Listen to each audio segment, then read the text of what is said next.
গত ২৯ জানুয়ারি বাংলাদেশ বিমানের একটি ফ্লাইটে ব্যাংককে উন্নত চিকিৎসার জন্য আরও ৬ জন আহতদের পাঠানো হয়েছে, যারা জুলাই আগস্টের আন্দোলনে আহত হয়েছিল। এই ৬ জনের মধ্যে ৩ জন সিএমএইচ এবং ৩ জন ঢাকা মেডিকেল কলেজ হাসপাতালে চিকিৎসাধীন ছিলেন। এর মধ্যে বিদেশে চিকিৎসার জন্য পাঠানো ব্যক্তির সংখ্যা ২২।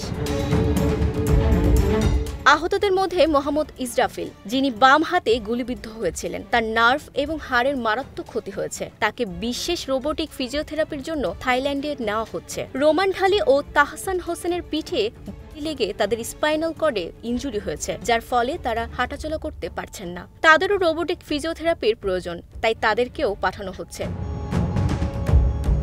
ঢাকা মেডিকেল কলেজে চিকিৎসাধীন রাজীবের মাথায় গুলি লেগেছিল, কিন্তু অপারেশনের পরেও তার অবস্থার উন্নতি না হওয়ায় তাকে উন্নত চিকিৎসার জন্য ব্যাংকক পাঠানো হচ্ছে। মিজানুর রহমানের মুখে গুলিবিদ্ধ হয়ে তার মুখমণ্ডলের আংশিক ক্ষতি হয়েছে এবং তাকে অপারেশনের জন্য ব্যাংকক পাঠানো হচ্ছে। একইভাবে হাফিজুর রহমান হাবিবের পুলিশের স্পাইনাল কর্ডে ইনজুরি হওয়ায় তাকে বিশেষ রোবোটিক ফিজিওথেরাপির জন্য থাইল্যান্ডের হাসপাতালে নেওয়া হচ্ছে।